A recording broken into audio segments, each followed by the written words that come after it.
Let me mute myself. What is up, and welcome to another episode of the All Basketball Podcast. Once again, I'm your host, Maurice Dixon, coming to you on the evening of March 22nd. We got another show, the place where we just don't discuss basketball, we like to debate basketball. And yes, you can see it in my background. Carolina's still alive, Sweet 16, baby, UCLA Friday night. Hoping to advance to one more round, and we're gonna get heavy into Carolina. I got two huge Carolina fans on the show with me once again, Ian and Mike. How you guys doing tonight? Let's get into it. Doing well. So Let go. So Mike, Carolina's up 25 points against Baylor. Why do you think the game went the way it did to end up going to overtime, but fortunately Carolina prevailing? All right, there were multiple reasons why the game went the way it did. The first one is it's kind of clear that Carolina really has two ball handlers on their team, and when Manick boxed out for the rebound, he got a flagrant 2 due to these new soft rules. It wasn't like he looked at the dude and just hit him with the intent in the face, but he was looking at the board and I guess his arms were up, but he got ejected. And then, go ahead. I'm sorry. So remember, Sohan did push him or something first to kind of initiate that whole thing. It wasn't, Sohan was doing little dirty things the whole game. Okay. And Manick kind of said, all right, I got something for you, and hit him with the forearm shiver, and the ref saw that. So that happened. And then Caleb Love had a charge call, and that was his 5th foul. And then Baylor went to this press, and the press just had Carolina shook. They would double team the short guard number, RJ Davis, and there were no other ball handlers to help break the press. And there were so many turnovers committed, and refs are taught to keep the games. You can't say keep every game close, especially when there's a talent deficiency, but when, for an entertainment standpoint, on 50-50 balls and 50-50 calls, they're going to go to the losing team's way. So you had a flurry of things happening all at once, and you just saw the league going from 25 to 20 to 15. Then you start looking at the clock and looking at the league, looking at the players, like, do they want it? And you can kind of sense the body language, like, man, these guys are not, they're not scoring. They're barely getting past half court. Charges being called, turnovers, traveling, 5-second violations. It was kind of painful to watch, and we were all sitting there hopeless, like, we can't stop this, right? It's like there was nobody to stop the momentum, and it was in Texas, right? When I came in Texas, Fort Worth, right? So the crowd was getting into it. Like, it was, if they had a momentum meter, it was beyond Baylor. Like, it was the whole state of Texas, and like, it was. Carolina couldn't stop it. So I got to thinking, I'm like, well, where are the other guards on our team? And allegedly, there's only 2 guards on the team that can handle the ball with speed and momentum, with to beat D1 pressure. But last time I checked, there was 14, 15 guys on the team. So I guess I was wrong to think that most guards should have ball handling skills to change direction with the head up and to move laterally and get by a press. But apparently I learned something new tonight, that not everybody possesses that talent. And I'm not saying your dribble game should be on 10 and you should be able to cross people up like Iverson, but to dribble left, to dribble right, with momentum, I thought when you learn basketball, you dribble first before even taking your. Well, you're talking about full court pressure. We're talking about a full court trap now, right? And you don't beat a first thing. You don't beat a trap with dribbling unless you're Kyrie Irving or some other small quick guard I can't think of right now. But God Sham guy. yeah, you have to Okay, right. really you have to get the Lead ball element. to the middle. That's how you break the press, and then hopefully don't throw the expected pass because they're gonna pick that one off. Like it comes, you got a man like a rover. You got a rover, and he's looking for that first pass. He's coached to get that first pass if he can, because it might have air under it. But you also have to be smart. You can't. RJ Davis can't go to the corner. You can't just run to the ball and be throw me the ball like run with the man on your back. Those are definite no-nos. And this was just a huge display of low IQ basketball. That I mean, it's pretty much JV. I mean, passes everything. I mean, it was straight panic mode. I mean, I'm up in it hollering and texting and like I don't use profanity, but words sure shot through my head like, what are we doing? Yeah, I'm screaming at the TV. Good, You had a moment, huh? yeah, good thing my wife wasn't here, so because she would have came down here and probably told me, why are you being so loud in that silly game? But I mean, I was screaming. But you can't. All right, so you said bring in Love 6 turnovers.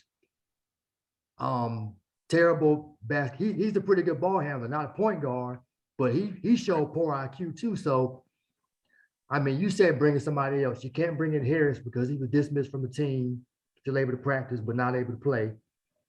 Walton, he hasn't been in the whole tournament now. Maybe he got in the last game against Marquette. They beat the brakes off them, so maybe he got in. But in a pressure situation like that, he has to be in the game earlier. You can't. I mean, he has to come in when Manning gets ejected to kind of get warmed up in the groove, and maybe he can throw smarter passes or do more than McCoy. I mean, but McCoy is trusted. Styles is trusted. Puff Johnson wasn't even trusted. Puff Johnson was pretty much the last man in the backcourt. So you just, right. I don't. Your point guard has to be smarter. Your players have to be smarter. You're breaking the press. This isn't something you haven't seen before. So I don't. I mean, you. Yeah, and you're right. You're right. You had a fifth-year senior in Leaky Black. I mean, he has the experience. He should have seen something to a certain degree and had the experience to beat around it. And he made a few mistakes. So again, it was kind of beyond basketball because of the environment. It was a magnitude of things, and it was, like you said, painful to watch. But in overtime, they were able to kind of reset. A 3-pointer was made. Some drive to the basket, and they were able to overcome. But it was. So you did something to your mic. So what do you want to say about it, Ian? Your mic is low, Mike. Yeah, so a whole lot. Carolina had that momentum going. They're up 25. Brady Manick went on like a personal 11-0 run. Things was going beautiful.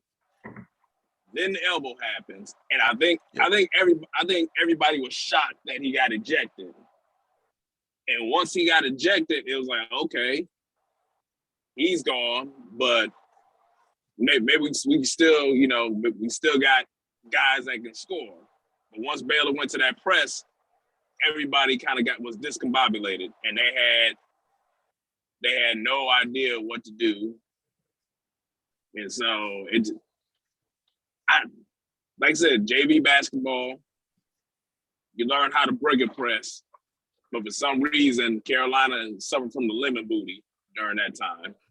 Guys, like I said, guys running the corner, guys making bad passes. Like, I didn't see not one player make an up fake, then a pass. I saw a lot of deflections. Baylor got hands on balls. Even in overtime, there were a couple passes where that should have led to easy layups that Baylor got steals off of because they just went with the anticipated pass, like you said earlier. And, thank God they got another game to play. Go ahead. Were they fouling though with all those tips, or did the ref kind of choke the whistle for Baylor for the entertainment factor too?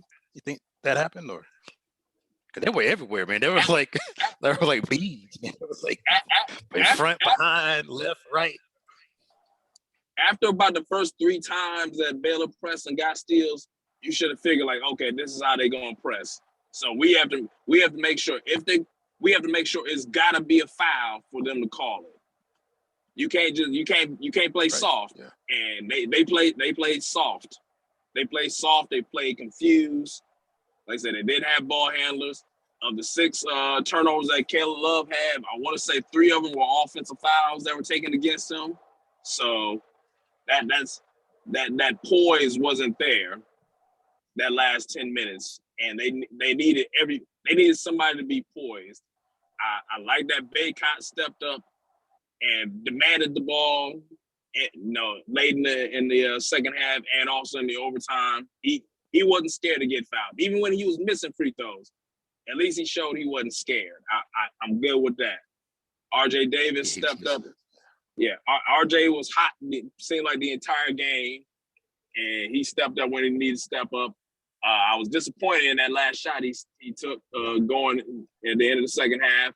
He didn't drive the ball. He decided to settle for a 30-foot three, which was unnecessary and played right in Baylor's hands. But again, Carolina's got another game to play. Hubert Davis got another game to coach. The boys can make adjustments and they can beat UCLA. I read on Twitter.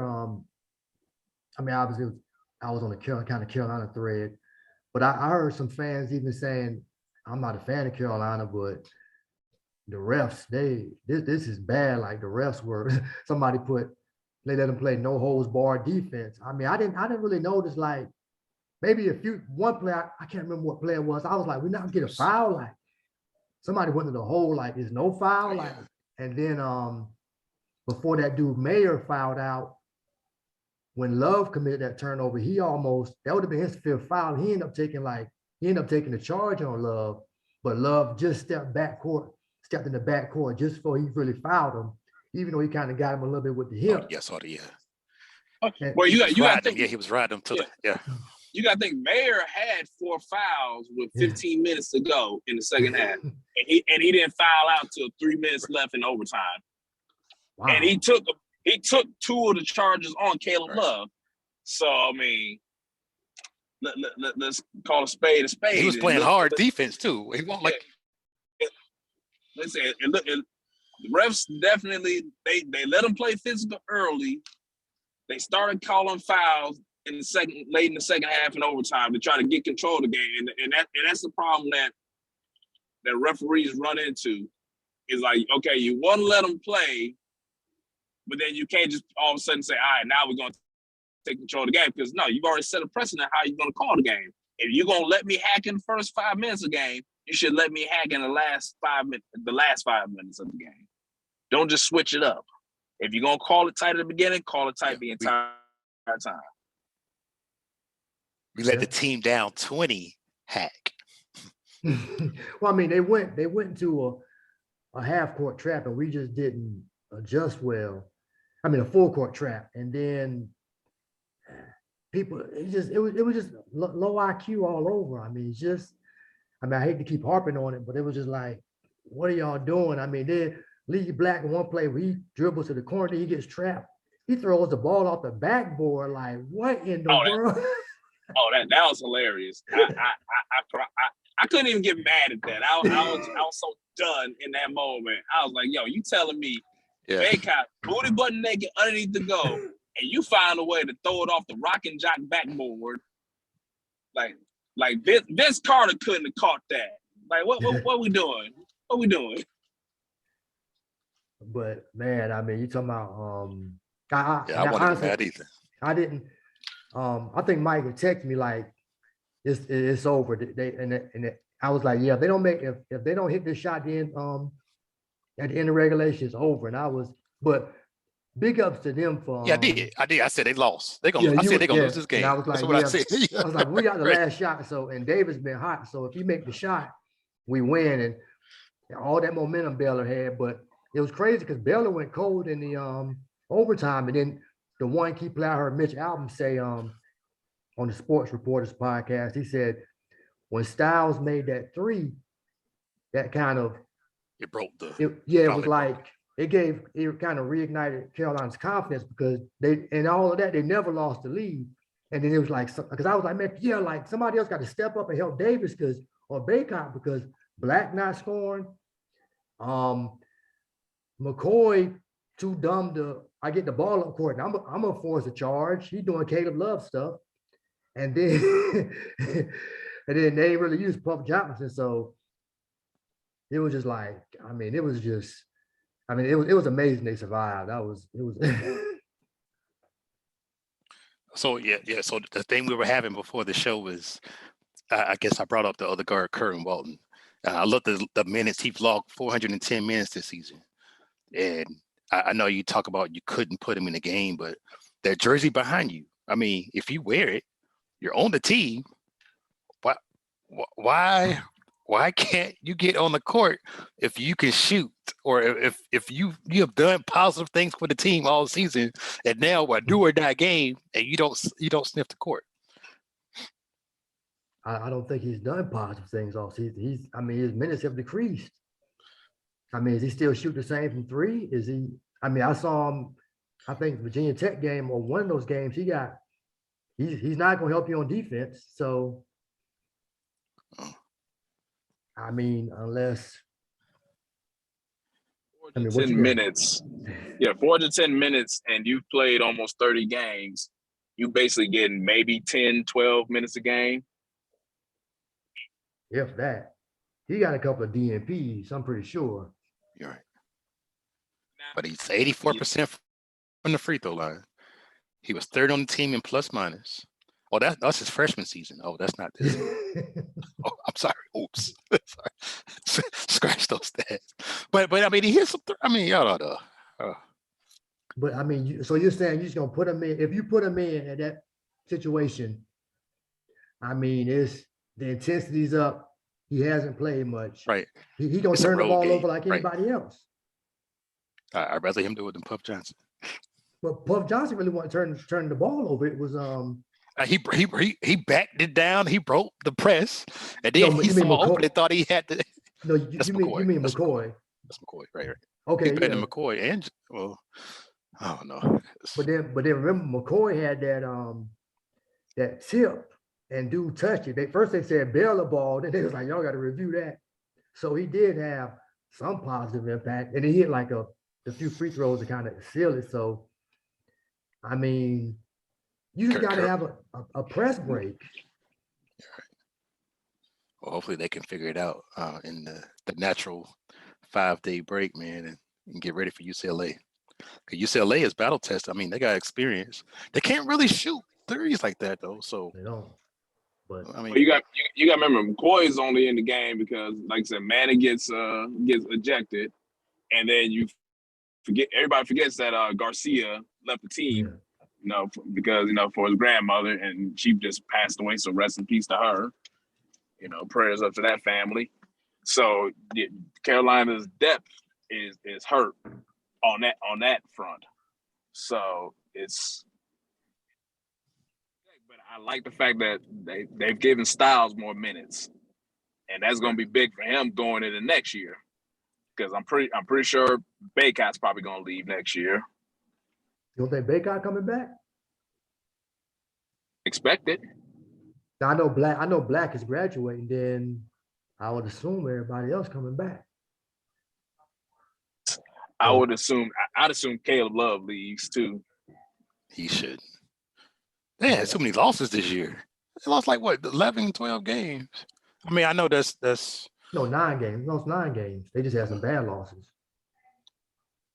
Yeah. I mean, I feel Love has an NBA game. Yeah. He has NBA ability, so I can see him leaving. I think RJ stays. I think Kerwin either stays or he transfers. Manic graduates. Yeah. And hopefully we got a backup center on the way.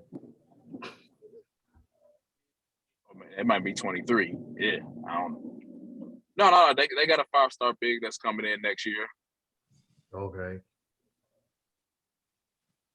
I'm about to say one time we had too many big men. Now we down at the none. And I was telling Mike, I don't know if you heard, got some inside why Kessler left. They say his dad kept coming to practice last year. He wanted him to shoot more threes, so Roy Williams had him shoot 8 threes. He made 2. He was like, "See, this is why I don't have him shooting them." And pretty much, Kessler thought he was going to be doing that at Auburn, but he didn't. Bruce Pearl didn't give him that leeway either. I mean, you're a top 15 team in the league. You're trying to win. You can't just say, "Oh, he might can make the 3. Let's go ahead and waste our offensive possessions for Kessler." Nah.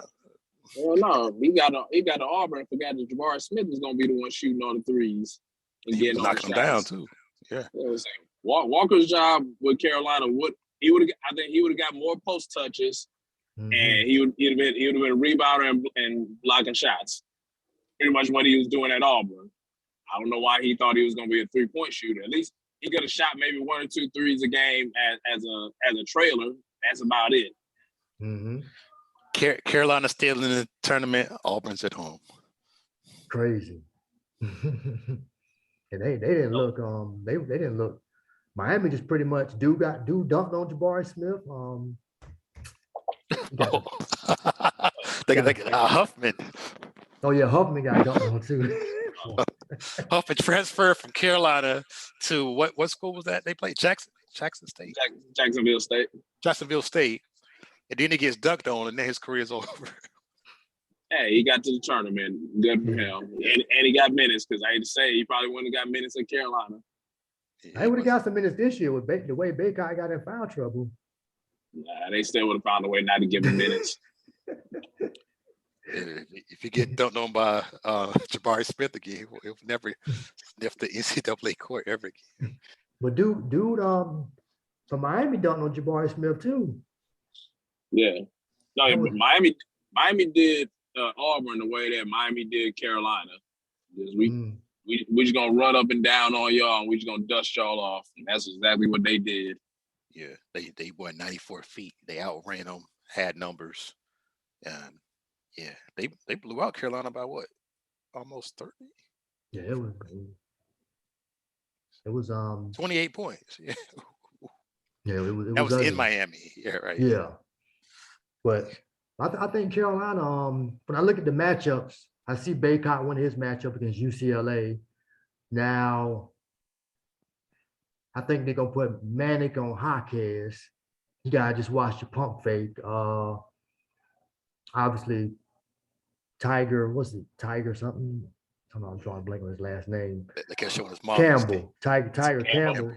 Yeah, that'd be him and RJ Davis, and then I like Black on Juzang, and then Love on old boy Bernard. Now UCLA got an issue because one of their guys got injured. No, he came back in the game. No, they were saying that he may not make it. No, I saw him in the end of the game. No, I'm tripping. I'm sorry. You're right. Yeah, Jaquez turned. Yeah, Jaquez got hurt. Yeah. Now here's the thing. To me, the key matchup is Leaky on defense guarding Juzang. If he can slow down Juzang, Carolina's got a good chance. Juzang can put a 30 point on him. Right. He's got that kind of ability. Yeah, him and Bernard. What scares me is that he's been kind of cold. He's been cold these first 2 games. So I really don't want him heating up this game. Yeah. But no. I need Manic to keep his hot shooting. Because that stretch 4 ability, that's been big for Roy this year. I mean, not Roy. Tripping for Hubert this year. I don't think he expected that from Manic, but his scoring ability has been huge. We need Caleb. We need Caleb to play under control. Right. Like it'd be nice. It's nice when he gets us 20, but he needs to be under control. When he's under control, we control the pace. We control the game. He's a maestro. RJ, I love RJ because of the fact that he's a little guard that just don't care. In his mind, feel like he can get 30 every game, and he's got the jumper to be able to do that. But need all that. I like how UCLA's defense now. The first game I know is against Akron, didn't allow 53 points. Against St. Mary's, only 56 points. So I guess they have either better defense or maybe inferior competition. But hopefully we can, at least get into the 70s on these guys.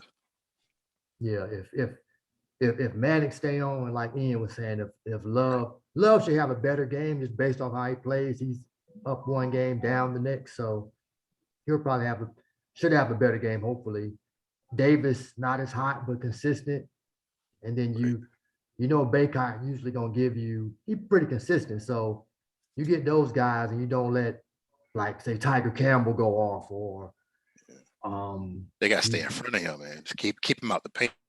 Well, yeah, that's on that's Davis. Because remember, we're supposed to play UCLA when we got whipped by Kentucky, but COVID took down UCLA. And so, but with them being, with Jaquez being limped, limping, but we'll see, got some time. But UCLA, they gonna make it tough, and they're experienced. So I wouldn't be surprised if they beat us, but the way we're playing, if we can keep everybody in the game, we'll keep the right people in the game, because man, we need Manic. If Manic can hit 40% from three or higher, we got it, man. And he stay in the game and keep shooting. Let's go. Look out for the matchup between Baycott and Cody Riley for UCLA. Cody Riley is that big man. Yeah, he's a big guy. Number 2. Yeah. I think they got another guy coming off the bench too, right? He got some size too. I think we can handle Riley. Yeah, he can handle Riley. We need Baycott. Huh? Now I'm saying he got the advantage on Riley. It's just right. Yeah. But he'll need to pick up fouls, and then right, and then we have to go to the bench and put in. Well, you have to put in McCoy. Styles and earn minutes, and Puff Johnson. That's really those are the only 3 people we trust. Shoot, really, they don't really trust any of them, because if you go back to the Duke game, in the second half of games, he likes to keep that same starting 5. Let them play all the minutes. He just kind of manages, their rest, through the timeouts and through all the various timeouts, whether it be him calling it or the media timeouts. Right, the timeouts a little longer too for the media and all this. Yeah. Yeah. So they do 2 minutes. It's a little longer. About 2 minutes and 30. They get an extra 30 seconds. Yeah, you're right. But so if you can keep them all on the court in the second half, you ain't gonna see not one of them dudes come off the bench if he can. If it was up to him.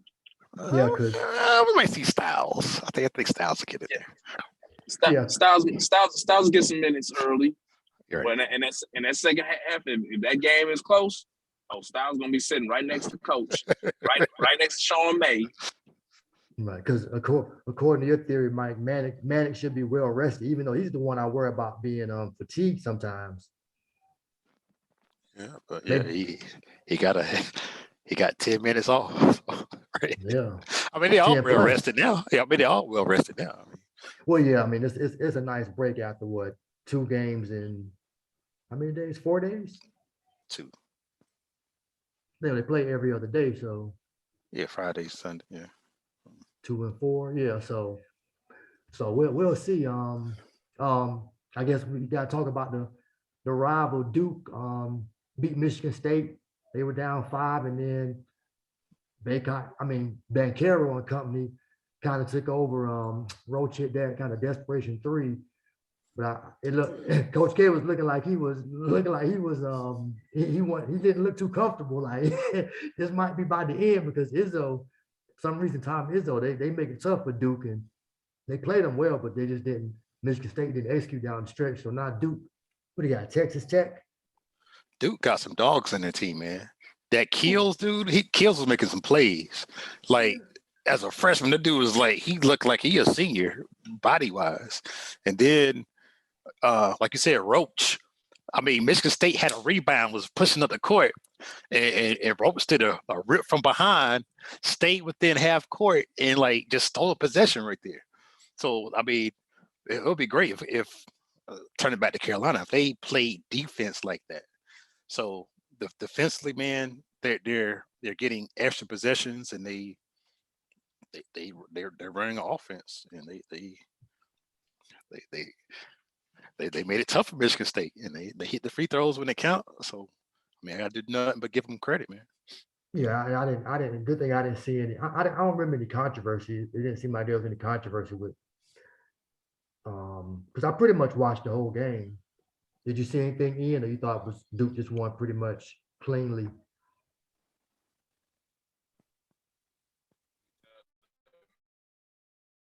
Michigan State had freshman guards or underclassmen guards, especially in that late moments, because during guard they know how to take over when they up 5 with 5. Going out. Going in and out.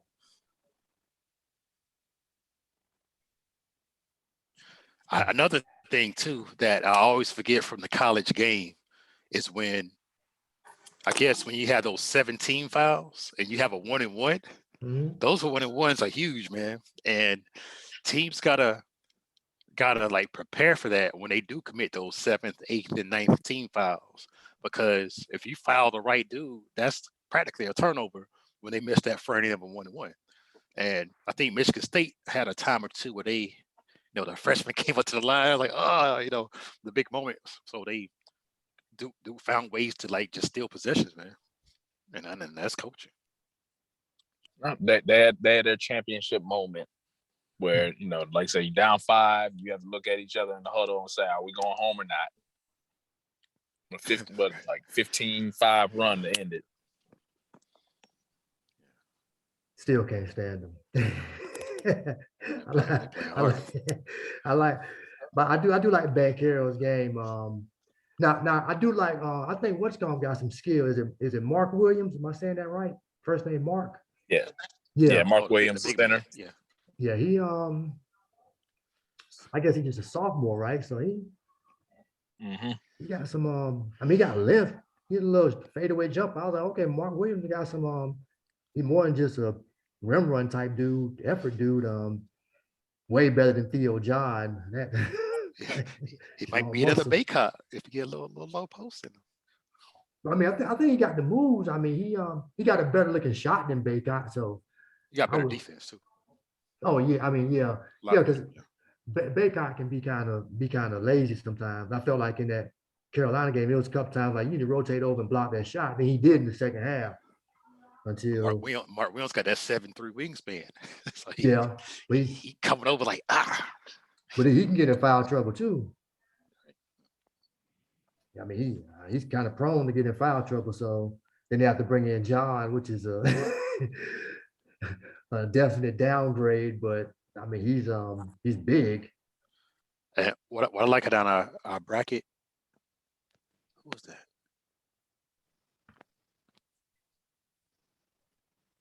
Oh, Miami has a smoother path to the Elite 8 than us Heels here. So we got to play UCLA, but Miami got to play Iowa State. And Iowa State was a nice little 11 seed. Iowa State tough. Are they tough? They tough. Yeah, they playing some defense. Yeah, they allow 54 points and then 49 points. So Miami go have Iowa State got some defense. Couldn't make any threes though. That was Wisconsin missed every single shot possible.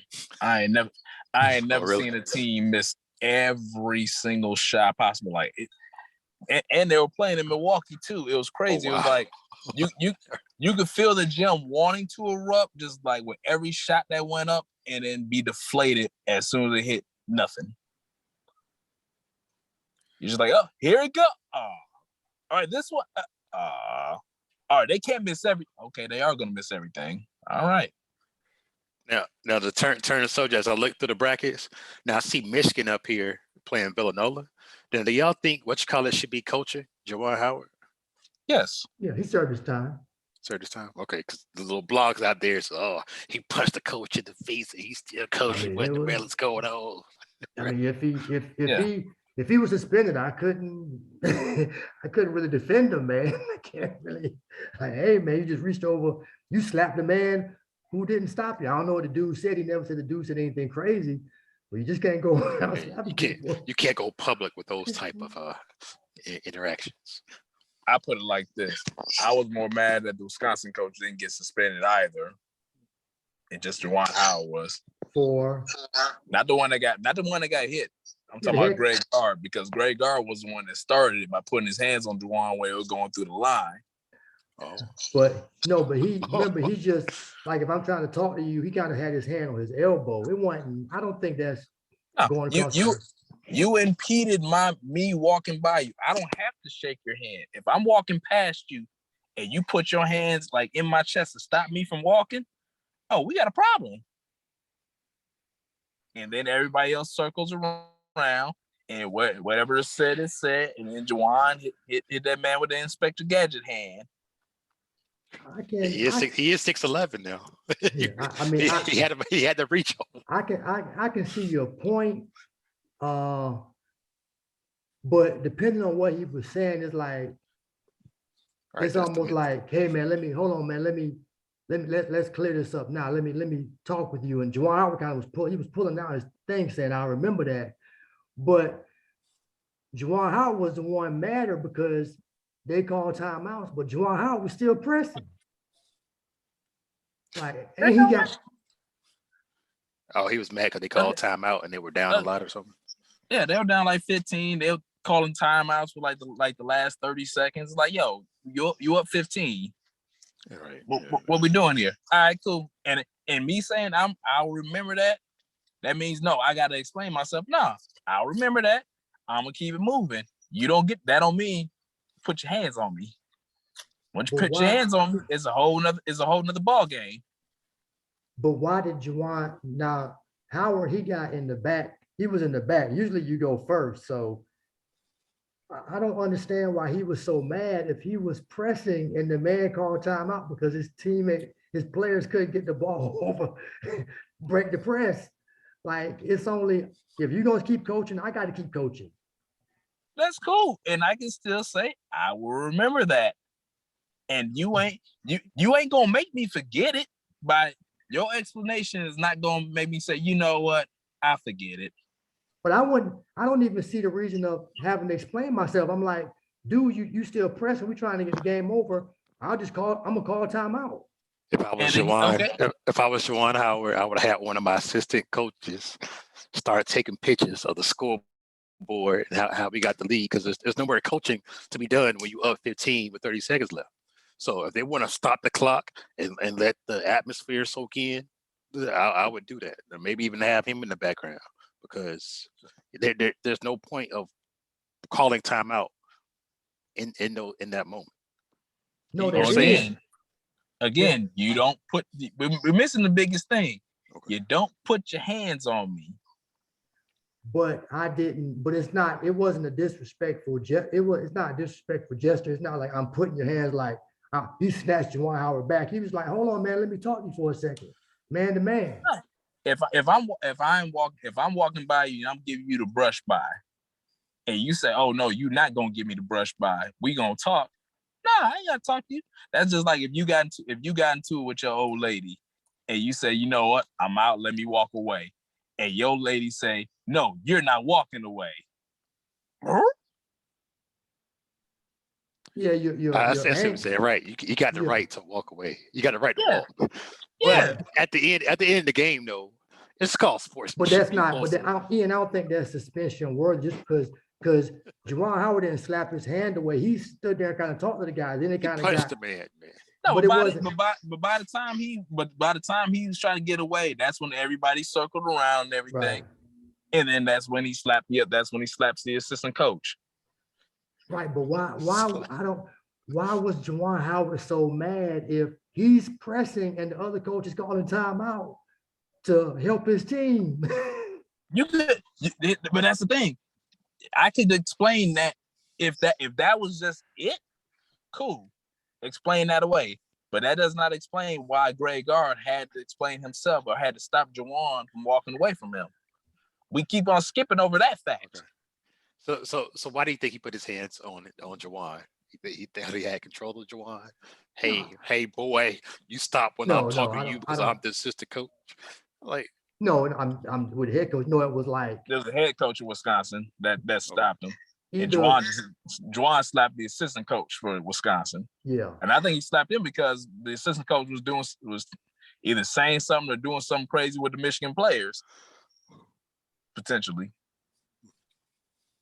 But you just have to be go. Yeah, you got to be poised, and you can't put your hands on folks, Juwan. But again, Greg can't put his hands on folks either. I still think it's two different degrees of the way he. If I know you and I'm trying to talk to you for a second, like, hey man, let me talk to you. Let's talk this out. Depending on our relationship, maybe they didn't have that relationship, but Juwan, it's obvious they didn't. If the man, if I'm giving you the brush by, you say, yo, let me talk to you. Say, hey man, I remember that. I'm cool. I'm out. No, we're gonna talk. Nah. What we're not gonna do is you just do what you say. But back to you saying about those folks that saying he should still be suspended. How dare he be coaching? Those also the same folks that were celebrating him hugging Kennedy Chandler after the Tennessee game when the Tennessee player was crying. It was. That was. I just think he obviously he just blanked out. He was so mad about what happened that he let it get the best of him. You can't. Obviously, the lesson is you can't let anger. Yeah, you can't put your hands on folks. Lesson learned for everybody. Yeah. So Michigan surprising me, man. They I figured they'd be out, but they still they surprised me. I was surprised to see them still in it. But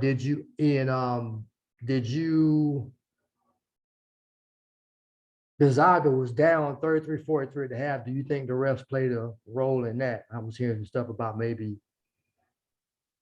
Duran got a couple of quick fouls, and then Timmy did go off, but the whole game kind of flipped. Timmy put on a clinic in the post. He was playing like Kevin McHale back in the day with torture rack, up and unders, doggone fadeaways. They fed him more in the first half. The guards were doing more. There's a lot of threes being shot. Chet Holmgren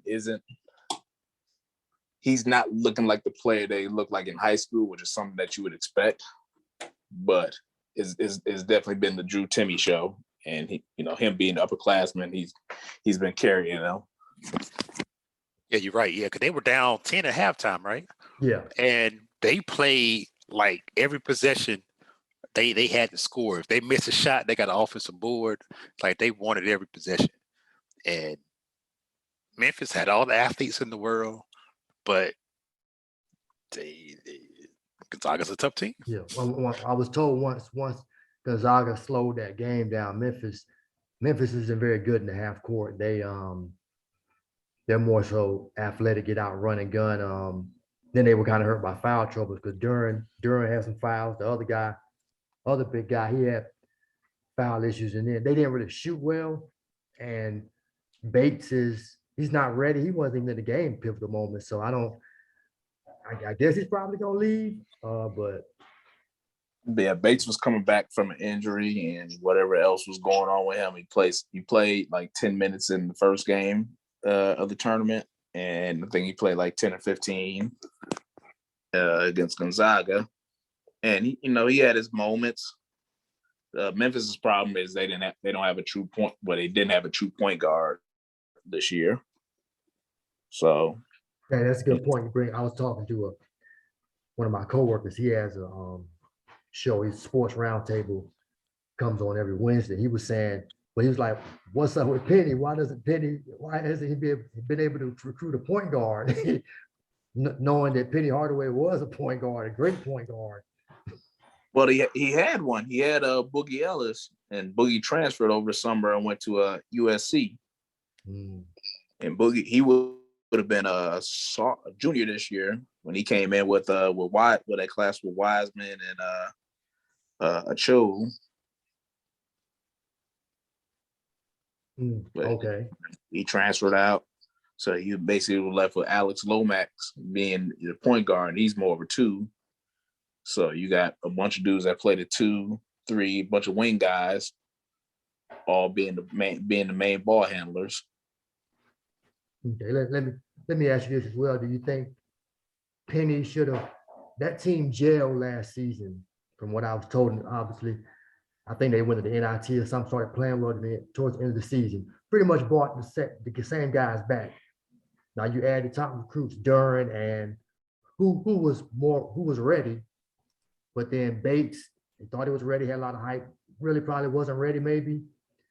Do you think he, by playing those guys more, that kind of messed up that team? I won't say it messed up the team. Like I still stick with that same statement of not having a true point guard, a true leader on the team to run the show on the court. And you got to remember, Bates and Duran should have been seniors in high school, and they both jumped up to get in early.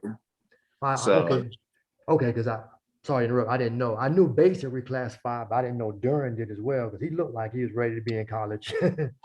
Yeah, he was I think he was down at IMG last year. So yeah, both of them reclassified to play this year and play right away. And I think Bates is actually truly like a young 17, not like one of those where he was, held back in 8th grade and then came in and destroyed, for 3 years and then reclassified to get it back into his right class. I think he's truly supposed to be a senior this year. Yeah. Oh yeah. Okay. Yeah. He I mean, we'll see what he does. It seems like he probably, I mean, just with the trend, he's probably still going to leave. I know they got the NIL stuff, but then you got the G League stuff. So it's like, you might as well go and leave and get the real paper. I mean, if it's about the money, sure. But I think playing with Penny, has got him in a situation where he can be. I mean, he can be the man next year for Memphis. And he's got, and I'm glad he has some of his limitations exposed, this year, because coming out of high school, he's walking around like, he's a walking 30 piece. Now you look up and you're like, okay, you 6'7", you're 6'8", but you got short arms for somebody that size. So now you got to figure out how to play the game versus just being overmatch people. Yeah, that's a good point. But yeah, we got games Thursday and Friday. Duke Thursday. 2 other teams, I think Arizona. I think Arizona has a good chance. Had a tough battle with, who was that, TCU? Some controversy in that game, but they got Houston. Houston's solid. I really haven't seen them. I guess I'll try to check them out Thursday. Yeah, Houston's tough. Arkansas have a chance against Gonzaga. Are they athletic enough? Because that's usually what hurts Gonzaga, the athleticism. Arkansas's got a slight chance, but I think Gonzaga just outscores them. What do you think about the matchups, Mike? See, Gonzaga, Arkansas, probably all Gonzaga right there. Texas Tech, Duke. Texas Tech does play a lot of defense, but I mean Duke's on a mission, man. So it's really that Elite Eight game is going to be the game when Gonzaga plays Duke. Didn't they play earlier this year? Yeah, Duke beat them this year, right? No, Gonzaga won by Gonzaga won. Yeah, Gonzaga won. Oh, it was close. So now Duke got some get back on them. So yeah, I think Carolina can handle UCLA, like you said, bearing the people stay on the court. I think St. Peter's luck runs out against Purdue. Yeah, Purdue's too big for St. Peter's. Yeah. Unless St. Peter just knocks down every 3-point shot possible. Yeah, I think it's a wrap. Now, like Miami over Iowa State. Providence can give Kansas a run for the money, though. I wouldn't be surprised if Kansas loses to Providence. Providence plays defense. Right. And boy, tough. And Michigan Villanova going to be a big one, too. Because Michigan had lost, like, they went 1-4 when Howard went there. So now that he's back, I mean, they technically not an 11 seed. But Michigan's playing with house money because they hadn't won back-to-back games, like, since January. And they went out the first round of the Big Ten tournament, right? Yeah. Yeah, I was surprised they got in. Oh, they barely got in, right?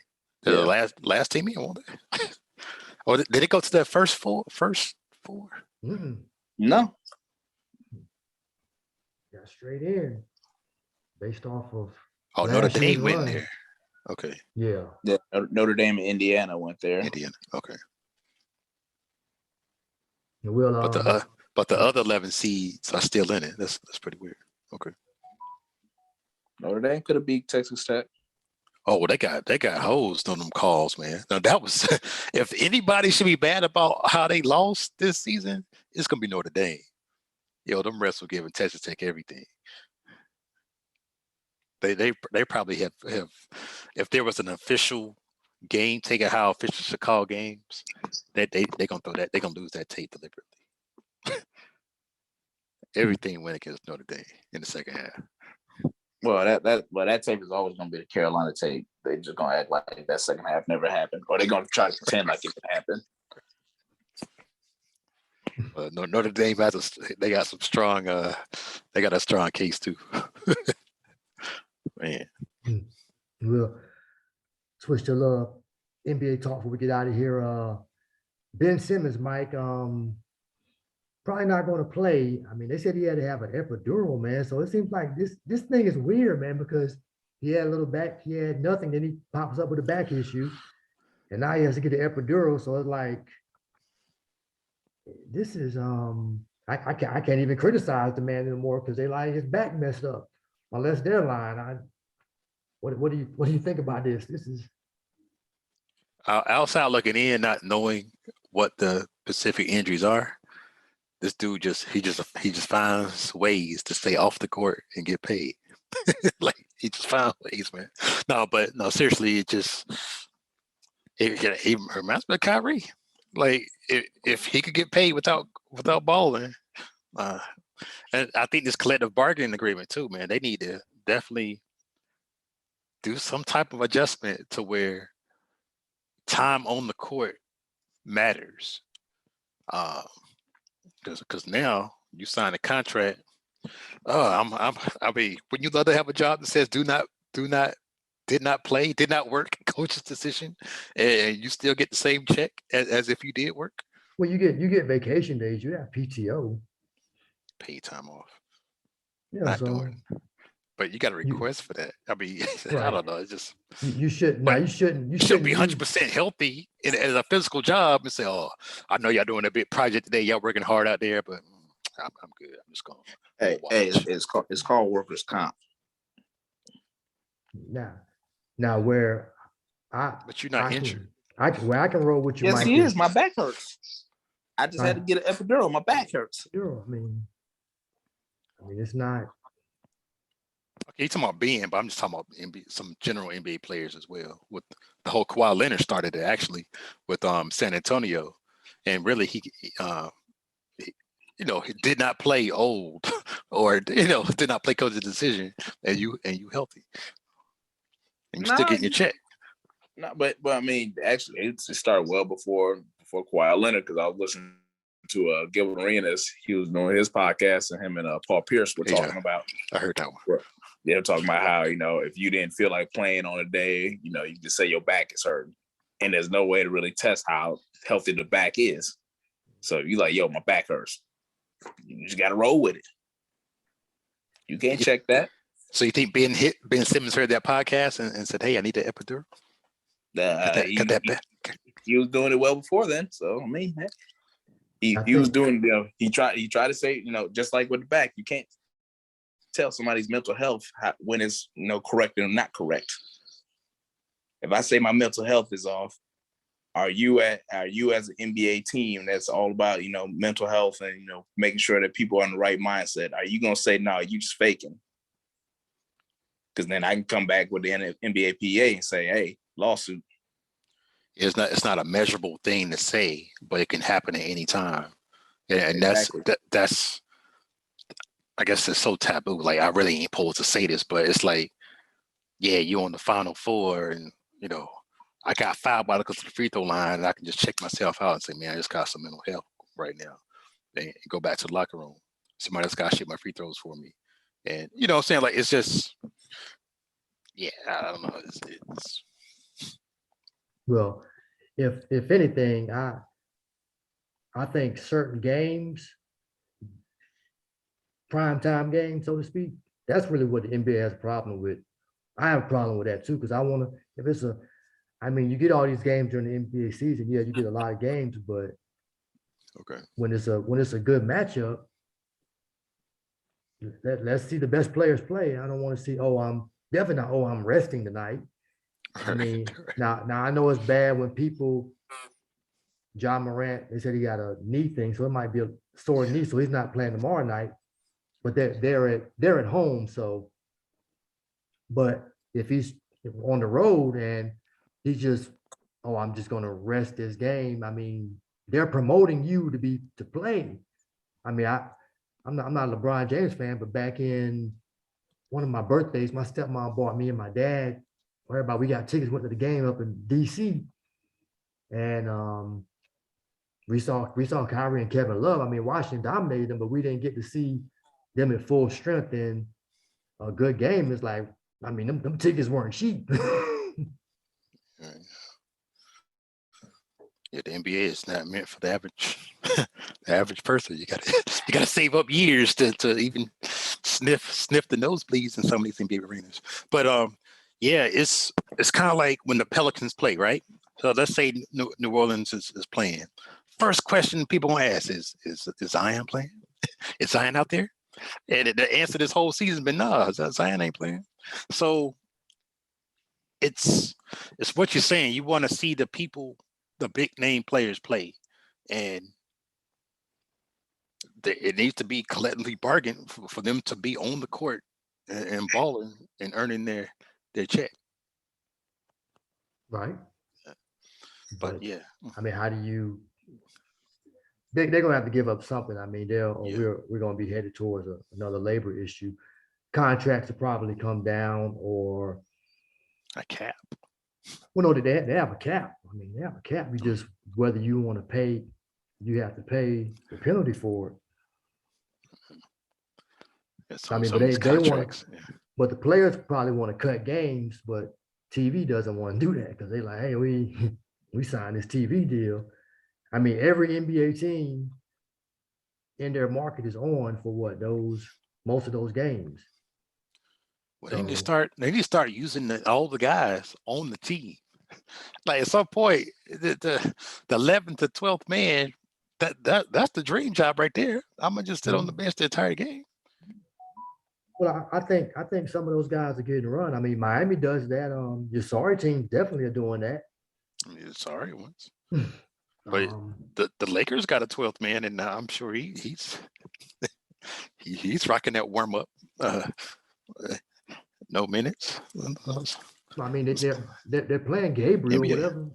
I don't know the dude's first name. Dark skinned dude. The Lakers are playing him, so we'll find a scoreboard. They're not playing tonight, though. Right. I mean, I can look at Monday's game. Let's go to Monday. Oh, against Cleveland. Against Cleveland, right? And I'm sure that the guys on the team that is not getting any burned and still getting their, I guess, the NBA league minimum. So, I mean, like, you talk about guys on the roster, like, I don't know, I can't say that every person should play 5 minutes per game or something. But at some point, man, I mean, you're on the team, you're rocking a jersey. You should be earning a check to a degree. Let's see. Box Hey, score. hey, you don't see what guys are doing in practice. True. Wayne Ellington, Bazemore, Bazemore, and Trevor Ariza. Right, 3 guys that didn't sniff any minutes. Trevor Reese is old. I mean, Wayne Ellington getting up there too. Bazemore, they're not young, but Bazemore hadn't been playing. Oh, I was going to team. Should he go back to the G League? Well, I mean, I don't. I think you're using the wrong team for an example. Well, at least Cleveland put all their players in. Everybody at least got 1 or 2 minutes. Yeah, and they got injuries too. I know Jerry Allen's out. I think everybody else may be healthy. It just depends on your team. I mean, but the Lakers aren't probably going. They're hoping to get past the play-in. They're probably not getting past the play-in. No, I'm just saying they won, but you got guys on the team that didn't get any minutes. That's all I'm saying. That's my only argument. Right, but those guys, I mean, Westbrook and LeBron aren't sitting out. We're not even talking about Ja Morant because Memphis, they play their guys.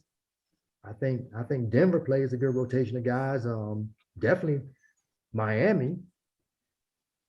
I mean, I don't know if Ian can vouch. Probably Milwaukee. I know Dallas plays a good amount of their guys. I mean, you're going to have.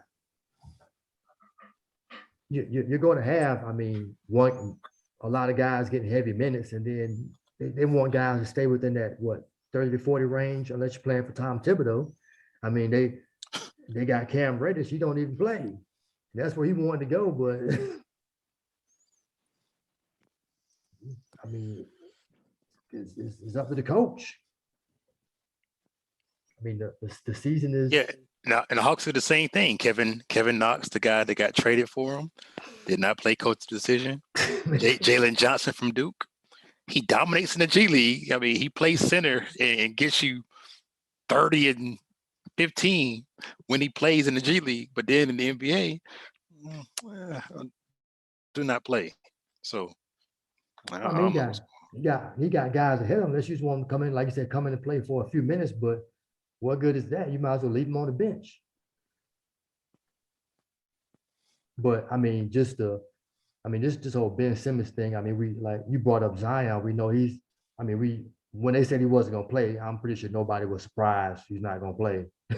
Season's almost over. Like, y'all are playing eligible, but you're not ready to come out. I mean, big as he is, I mean, even if he was like in good shape, just his size, why would you even bring him back with his injury history? So that's what he played last season, didn't play this season because of the foot. I mean, it's looking real bleak for him to me. I don't but I think oh wow. I mean, Boston surging. I mean, Chicago, they slipping. But they haven't beat a good team. They're losing to Milwaukee again. They can't beat a good team. So they might probably be one and done. DeRozan, I guess he's not doing playing MVP level basketball no more. And I hate the fact that Phoenix just don't get any love, but I guess they feel fine about it. But I mean, 82 in the last 10, gonna be the first team to 60. And Devin Booker, he don't get any MVP votes, but we talking about Jokic and we talking about Embiid, because the storylines, I just don't like that. But I guess he hadn't earned the stripes enough yet.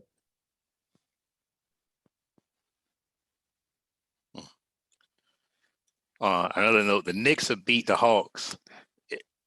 So you mean the Hawks won? Yeah, but they beat them the first 3 games of the season. And then there's game 4. The Knicks were up 10 in the fourth quarter, and the Hawks just came storming back. 3-pointer made, 3-pointer, and the Hawks won by 6. But they were down 10 with 8 minutes to go. I mean, it's the NBA though. That's nothing. Yeah, the Knicks aren't Part good. of the champion. And Trey Young had what, 45?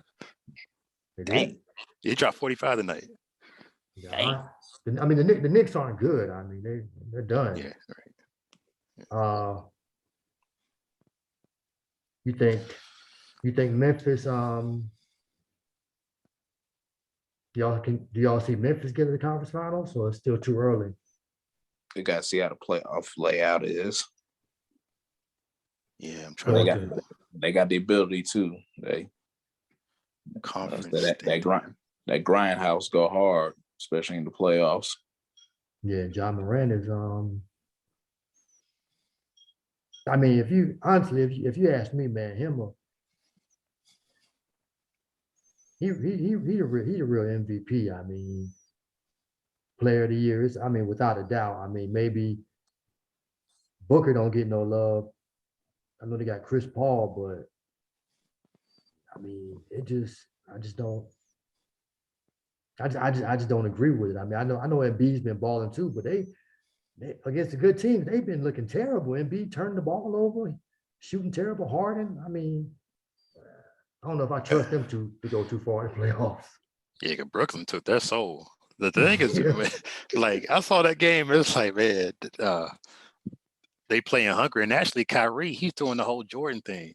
What I mean by that is when you have 4 or 5 days rested and you come back and ball on the road, you got an advantage as opposed to balling every 2, 3, 1, like days off in between. So he's fresher.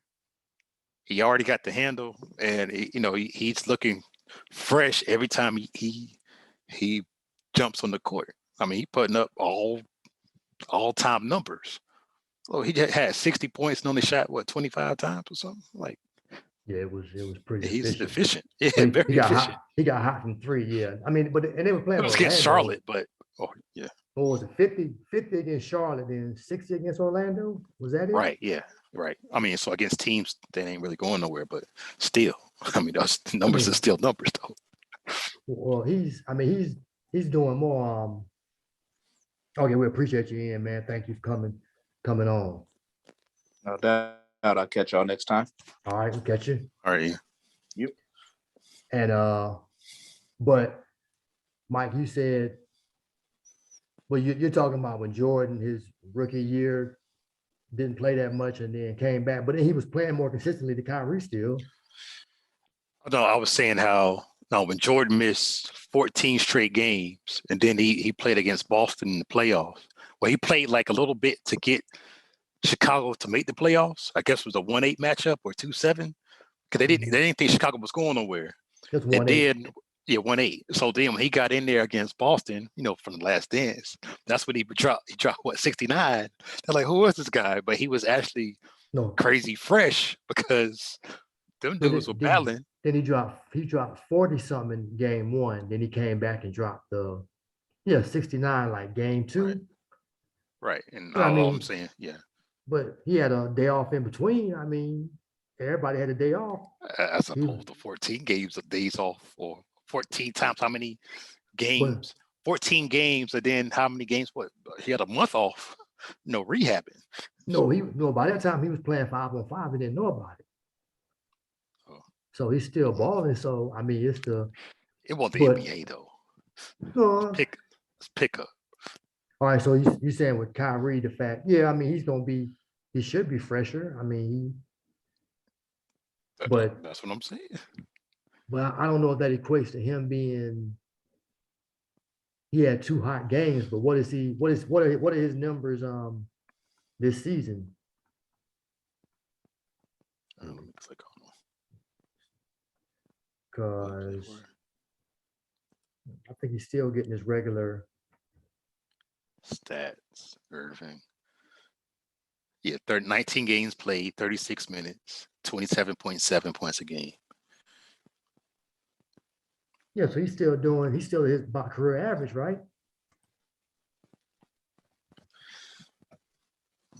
Maybe above. I don't think Kyrie ever averaged no 27.7. Let me check. But you gotta also factor in his less games, so it's gonna be what the average probably gonna go up, right? That's my point exactly. He got more rest in between games. Career, he averaged 23. Now he's averaging almost 5 points extra a game. Free throws going up, 3 points percentage going up, field goal percentage, minutes are up. Everything is up except for his assist. He dropping all them points. DJ Augustine he a point guard. He had 20 points and no assists the other night. I saw. Okay, and so his highest, the 1920 season, he averaged, well, he only played 20 games, 27. Last year he played 54. He was at 27. And right now he went almost at 28. Percentage is pretty much, percentage went down a little bit. No, that's 3-point. Percentage is pretty much same. But I see what you're saying when you say, okay, he's not playing unless they're playing a back-to-back. He's not playing every game. Yeah. Stats. Advanced stats. Here we go.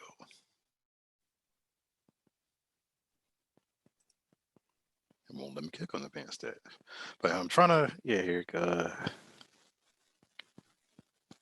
Loading.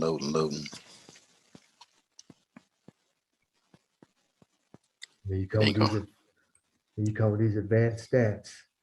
No, I'm saying though. All right, here we go. But, I'm not gonna. It keeps saying page not found. So it came there, didn't it? Oh, it won't let me get there. You on Basketball Reference? No, I was on ESPN.com, and then there you go.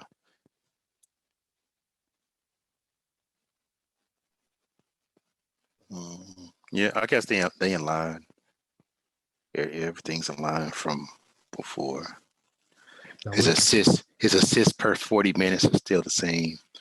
Rebounds per 40 minutes. Like they're saying if he played a 40-minute game, these will be his stats, and they're pretty much in line with what he's been doing practically the last 10 years.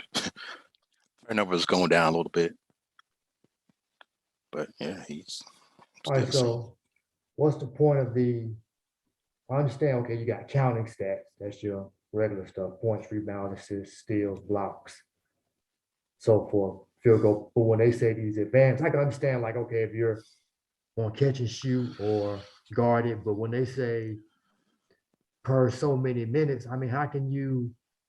What are you're saying? If they play more minutes, because you're getting tired, you're not going to be as proficient. No, they're saying that it's leveling out every person, and if everybody in the league played for 40 minutes, then you're comparing their stats. Because some guys only play 30-some minutes, or he plays 28, and somebody else may play 36. Like LeBron plays 40. So LeBron gonna have bigger numbers because he's playing more minutes. But if you settle it down to just 40 minutes, you realize his numbers may not be all that. Or it'll be leveled out. I guess the word is called normalized. So the numbers will be normalized to everybody, and minutes won't be a factor. That's what it's doing. But why would you try to normalize everybody when everybody don't play the same role? So you can see how, when people are in the game, how much they are affecting it each minute that they're in there. To say, all right, when I see this dude on the court and I look at his, stats per minute, this is what he does, then you're getting that. And when he's not on there, you're losing that when he's not in the court, not in the game. Right, that's like on off. Right, yeah, the plus minus, right? Well, that plus minus thing. So it kind of has something to do with that because, yeah, you can get your stuff offensively, but if defensively, you're just gonna stay in the corner and let your guy run around you. Now the one thing I can see that impact with is evident. I mean, I can't, as much as I may feel Draymond Green sometimes is overrated, but it obviously affects how well Steph Curry plays because of the passes or the movement. I mean, I don't understand why they just don't back up off Draymond Green to make him shoot and just double team Curry. Maybe it's not that simple, but I mean, he's still an NBA player, so he's still run. He gonna have the ball and run to the rim and get an easy bucket. Most time when he run to the rim, he be throwing up that trash. Or somebody will come help and then he'll make the pass, right? He'll make the basketball play. I mean, that's always in his DNA to make the basketball play to set other people up. Yeah, and then defensively, he's like the defensive coach. All right, you run here, you cut there. I'm gonna help. Well, let's trap. Let's not. Like he does he does all those intangibles. Mhm. Oh, let me just get the player where the sun don't shine. I'll get the tech. I'll run off at the mouth at the ref on your behalf. And yeah, I mean, But it so gets under your skin. right. So, but on offense, I mean, you're almost playing 4-on-5. I mean, you just have to watch Curry move. Now, Curry moves really well without the ball. Acting like you're gonna set a screen. He just keeps moving. But Right. if Draymond, Ben Simmons, if I don't let them get to the rack, I mean, just play them 4-on-5. There's no illegal defense. I would just coach my defense to stay on Curry and make Draymond beat me. Or Draymond will beat himself. It looks like he just got fined $25,000 for profane language towards a game official. So all that getting under the skin, and you know how you look at the refs and say, oh man, well, and does what Draymond does. Some refs don't tolerate it, and they teed him up accordingly. Oh wow, they just lost to Orlando. Yeah, so the issue is Curry hurt his foot, and that's when your boy from Marcus Smart from Boston did this dive, this questionable dive where he dove for the ball, turned his back, and kind of shielded the ball from Curry. But Curry was not aggressive at the ball. He was just kind of tiptoeing and like bending down at it. And therefore his ankle or his foot got rolled upon. Mm-hmm. And I guess he sprained it or something. He ran off to the locker room, but yeah, he's going to be reevaluated in 2 weeks. So it's pretty serious, man. Now this is wild. I mean, when I'm looking at the stats now, they lost 94-90. Now Jordan Poole kind of went off for 26. Nobody for Orlando scored over 20. And Wendell Carter had a career night, I guess. 19 points. But I mean, Draymond had 2 and 7 assists. I mean, Wiggins 13, Klay Thompson 15. I mean, that's crazy. I mean, they had a big third quarter, but then they just gave it back up in the fourth quarter. I don't even know if maybe Cole Anthony got hot in that, but I mean, he's 5 for 12, 14 points. I mean, that's kind of bizarre. I mean, they definitely need everybody to win. And I mean, tonight just might have been It one of looked those like nights. the Magic weren't even trying to win. They actually used starters and bench. Everybody got above 15 minutes. And that's what I'm saying. Yeah, you're gonna use everybody. You're sorry. I mean, Fultz, 8 points. I mean, everybody off the bench played at least 15 minutes who came in. So, I mean, yeah, they gonna use their people, but I mean, they have no incentive to win, and they're eliminated, and they're just looking to get another high pick. But wow, that's it's the NBA, so they're not that they were hot dogging it, but they're on at full strength, and some nights it just happens. I mean, this game was gritty, 40%. Both teams average out to shoot about what 42, 41%. So yeah, they were missing threes at high rates as well, 28% and 34%. Yeah, I don't know. Was it the turnovers? Like, it's normally a stat that kind of tells the story. mm-hmm. Even Golden State out rebounding them by 10, 9 points. Got 12 offensive boards. I don't know. Yeah, Otto Porter had 15 rebounds. Just not their night. And Milwaukee beat Chicago, so Chicago can't beat a good team. They got thumped. Yeah, They got thumped. in Milwaukee, making me lose more faith in. I mean, I've never been a big DeRozan believer. I mean, I do understand, and I agree with him getting some MVP consideration at a certain point, but I mean, just a good regular season player, he's always proven to be. They had Levine tonight. I mean, wow, but they can't beat they're like 1 and something against good teams. I don't know how to pull that record up, but you got to beat the good competition because that's all it's going to be there when you get to the playoffs. I mean, maybe you get lucky in the first round, but after that, I mean, they're not beating Milwaukee. They're not beating Boston. They're not beating Miami. All right. I don't think they want to see Brooklyn. Nobody wants to see Brooklyn. Right. They might see the Hogs. They have to play in so far. I mean, Toronto, Chicago beat Toronto? Oh, Charlotte, so. Charlotte's the one getting hot. They won 5 straight. But they're gonna be in the play-in. So, can you refresh my memory how this play-in work? Okay, it says,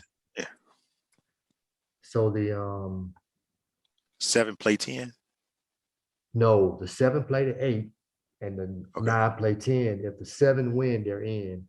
Okay. And then if the 8. Oh, the 8.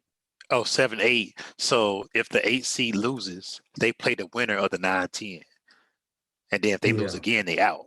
And whoever win that second game gets the 8 seed. Okay, so they got to win twice. Yeah, gotcha. And if the 7 wins, they lock up. Stay 7. But I think the 8 have to win 2 games, right? Or is it? I think if the 8 beat the 7, then they get their spot. 7. Yeah, then and then the 9, 10 play. The 7, right. And if the 7 lose again, they out. So you got at least win 1 game to stay in the to stay in there. It's just that the 9, 10 gotta win 2 games, right? And the 10th, they have no leeway. So you're saying I think the 8th seed has leeway. They can afford to lose a game, right? Or they can lose that first one against the 7. Yeah, 7 or 8 can lose. Yeah, but 9, 10 is like sudden death. You got to win, right? Yeah, and when they go. So the 9th place play at home, and then they travel to the losers of the 7, 8. Okay, gotcha. So it's like that's what the scenario you heard with Toronto. Right now, it started Brooklyn to play Toronto. Right. In Toronto, Kyrie Irving can't play. He can't. Oh, that's right. He can't play in Canada. And then they'll have a home game after that. You can't play that either. Play. So they didn't get out of AC. But then if they 7th, they're gonna be at home, and he can't play. Oh yeah, unless it's Toronto gonna have to drop down. Somebody gonna have to move. Yeah, so Brooklyn needs to jump to the 6th seed, which I guess they could. There's 12 games left. Cleveland's kind of slipping. But 5-5. But what kind of Brooklyn got? I think they got more home games coming up than road games. So let me pull up their schedule. It's just weird, yeah.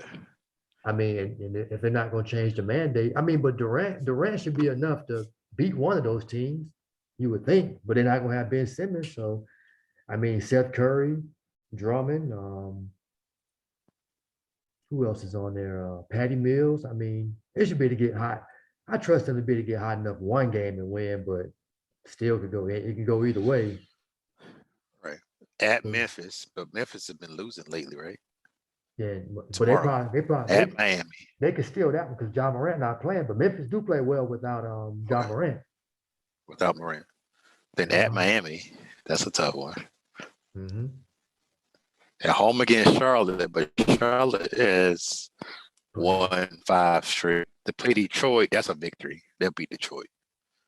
Milwaukee. And then they played Milwaukee at home on TNT. They down at Atlanta. Down here. So. Atlanta's good at home. Yeah. Should be the tickets as low as $74. Then they play at home against Houston. They beat Houston, yeah. Kyrie can't play in New York. Beat them. Yeah, but no Kyrie. Then at home. So Kyrie can't play the last 1, 2. He can't play the last 4 games of the season. But they should beat Houston though, and Indiana. Yeah, they should beat. Yeah. So they got some guaranteed victories in there, but they got some tough ones too. Yeah, so he can only play in 1, 2, 3. He only 3 more games he can play in. Memphis, Miami, Atlanta, and that's it. because you can't play New York. You only got 3 more games this season, man. That's Wait, are you dead serious? Yeah. yes. At Memphis, at Miami, and Yeah, at yeah. Atlanta. All the Wow. other ones are at home, and then it's at New York, which you can't play. So you got 3 games left. Well, like you said, he'll be fresh for the playoffs. That's For sure. But if they get that, if they get that, the 8th seed, they can't play in Toronto. And then they can't play at home. Dude might even not. All they need is one victory, and they might not be able to get it. Right now you understand why Harden won it out. It's a lot to overcome.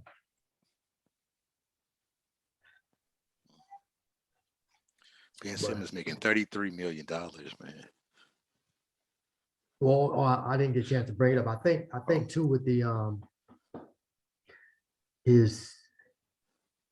this could go on to him trying to get some of the money back from Philly because he was being fined.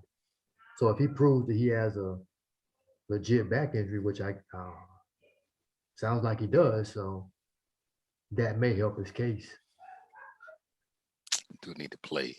So I mean, he got an epidural. I mean, that's pregnant women stuff. I mean, then you can't throw this dude in. We were talking about it at the barbershop. I was talking about it with Joe, my barber T, and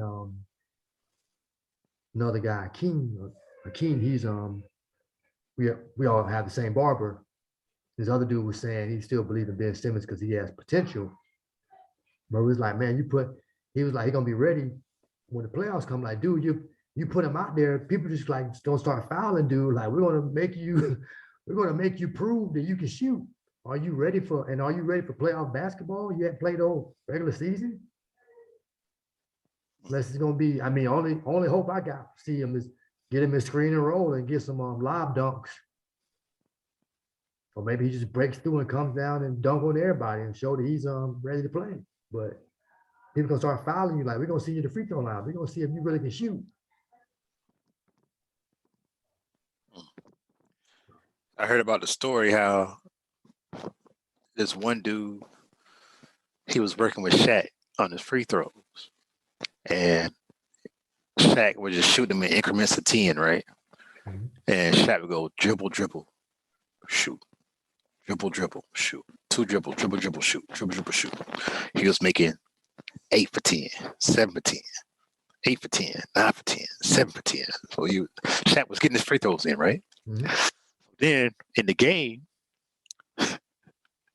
Shaq would go dribble, huff, puff, shoot, break.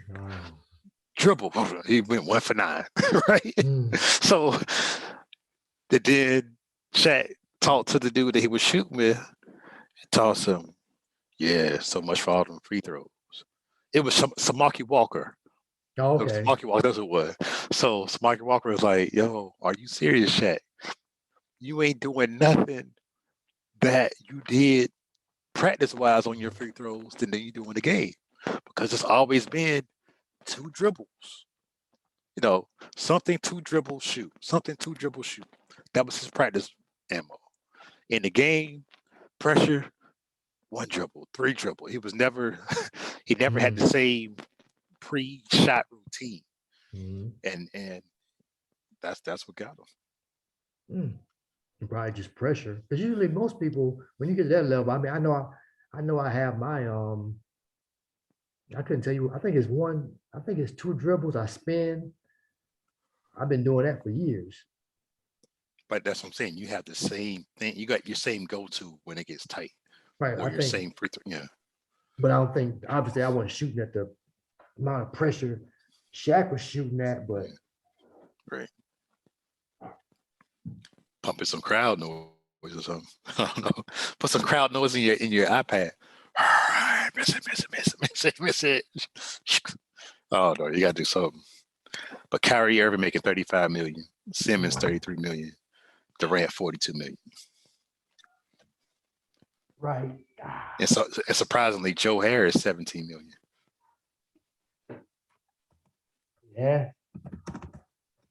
How'd Joe Harris get 17 million?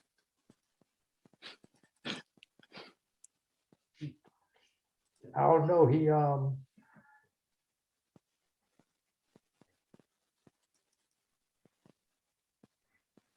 He can shoot.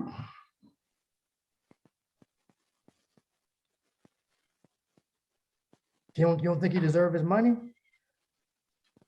I mean, they got it. I mean, I can't knock what the team is giving you. I mean, it just seems a little high. Just like when Bazemore was getting his money.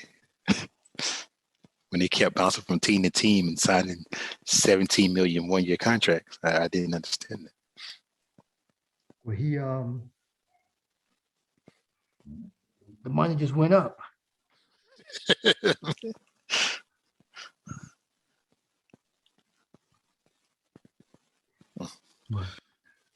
But yeah, I mean, Joe Harris can shoot. Yeah, been shooting a long time. The last 1, 2, 3, 4, 5, 6, 7, 8, 9 years. 8 years. But yeah, man, it's been a good show, man. Thank you for coming on. Anything else you want to say before close it out? I mean, I know this is a basketball podcast, but I am curious about Deshaun Watson going to the Cleveland Browns and getting those guys to the NFL championship. They do got some tough hurdles to get by. I know Cincinnati is pretty good, but the bottom line is you need a quarterback. It's a quarterback-driven league, so anything's possible once you have a legit quarterback. And it's been a lot of scrutiny with the guy. A lot of people are saying, sack him, all these clouds of the cases and these civil lawsuits that he's going through. Yeah, I don't know. I guess I was gonna say I wish him all the best, but Cleveland, the city of Cleveland, needs it in the football sense. Yeah, I can agree with you. I just hope he got those issues handled. I mean, I don't know if there's 22 people telling all lying. That's a lot, man. But hopefully he got this stuff worked out, because that's just wild.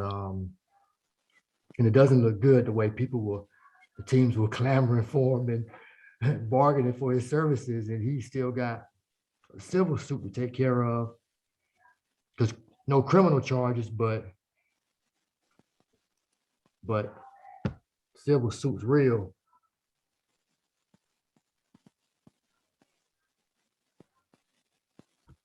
So yeah, we'll see how it shake out. But appreciate you coming on, man. Might as well explain on camera. I just got a serious cramp, so I just put it in the show, because if anybody watches this, they're gonna see me making them faces. Oh man, all right, hope that gets better, man. Okay. Cheers, Charles. I guess I need some bananas. I'm gonna drink a whole bunch of water, but man, drink some water. Yeah. Appreciate you, Mike, for coming on, man. Hopefully Carolina can get it done to make it to the Final Four. I know I didn't pick them in any one of my 8 brackets.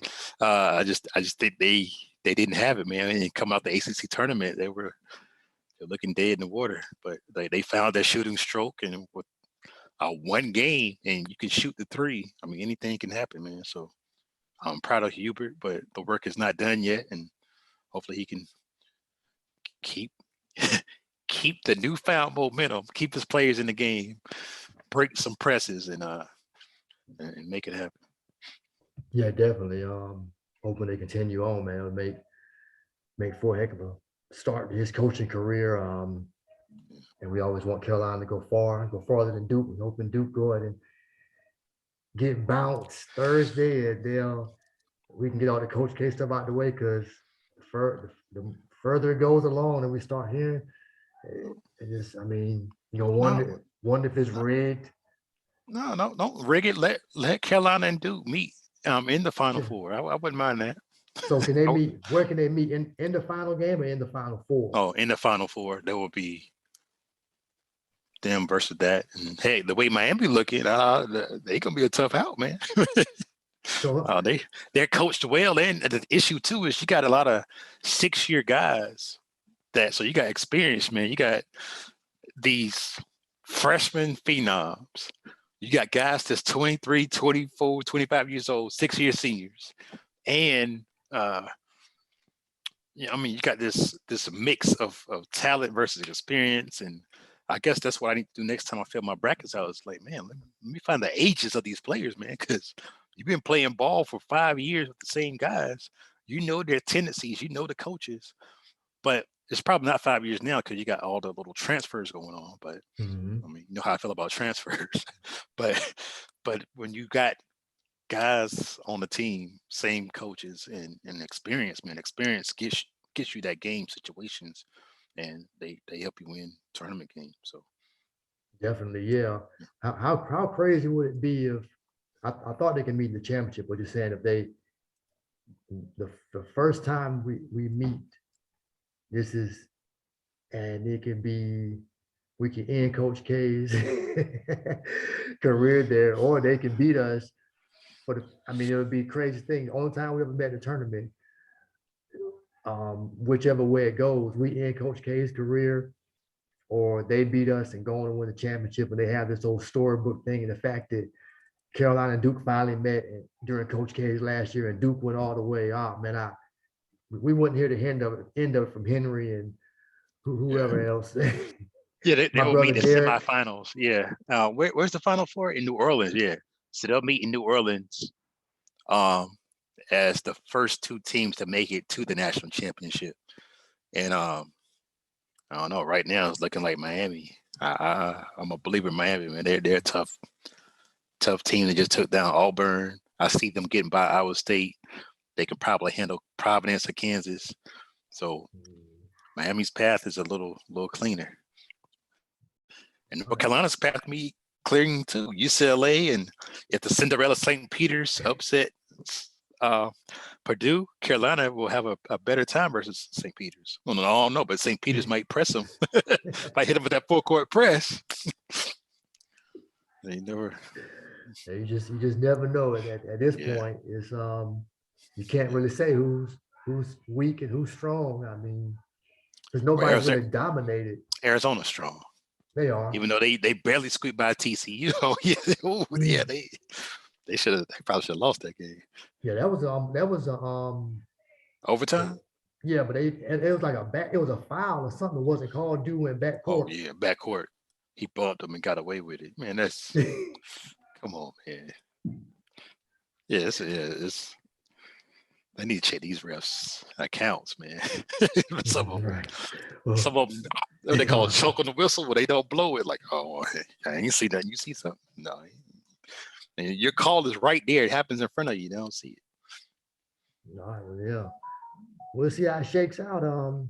It's back on Thursday and Friday, Sweet 16 games. And I like the new venues as well. So now they're shifting to the east. So Philadelphia, UCLA is a long way from home. All these teams are technically playing like road games, and there hasn't really been good road teams this year. I mean, when you get into conference play and you go, Arkansas plays at Florida or at Georgia, it's a tough game regardless, you know, and that's what all the people are experiencing now. You know, Duke's going to San Francisco, Texas Tech at San Francisco. So, I mean, it's truly neutral. Yeah. But Carolina have a really late game Friday night, 9:39. Yeah, I'll stay up for it. Yeah. And that's And you said that's in Philly? Yeah, Philadelphia, yeah. Well, I guess if you have a 7 o'clock and they got a 7:30 game, and then it's 2 hours and 30 minutes afterward. Yeah, so 9:50, 10. Depending on how that game goes, then you have to give them a 15 to 30-minute cushion to warm up. I think it's 30 minutes. Right, they finally adjusted how they did the ACC tournament, where they had a game at 2 o'clock, then another game at 4 o'clock, which was impossible to start at 4 o'clock because your games are 2 hours, and then you need 30 minutes in between. So they finally adjusted games being 2 hours and 30 minutes apart. Right. Yeah. But yeah, man. Yeah. All right, man. Appreciate you for coming on, Mike. Till we see you next time. Appreciate Ian as well, and we'll see how it goes Thursday and definitely Friday night. I may have to get on here and either be full of joy or ranting and raving. I think you should wait until the Final Four, man. Just have it Sunday, Monday, and then we could talk about 2 games instead of 1. That's true. It just depends on how Carolina makes me feel. Okay, right. If they blow a 29-point lead, yeah, you're gonna have one that next morning, like it's ridiculous. For real. All right, Mike, we'll catch you, man. Appreciate you. All right, Maurice, have a good. All right, good you too. Have a good one. And thank you, folks. That is all for this edition of the All Basketball Podcast. Once again, I thank Ian and Mike, fellow North Carolina Tar Heel fans, for coming on, talking about this tournament and a little NBA. Remember to please subscribe. You can search All Basketball Podcast on YouTube and also any of your platforms where you find podcasts, Spotify, Google, Apple, etc. Search for the All Basketball Podcast and you can get this type of material and older episodes. If you want to hear some classic debates, all that, just where we just don't discuss basketball. We like to often debate basketball. I'm your host, Maurice Dixon. Until next time, peace and be blessed in Jesus' name.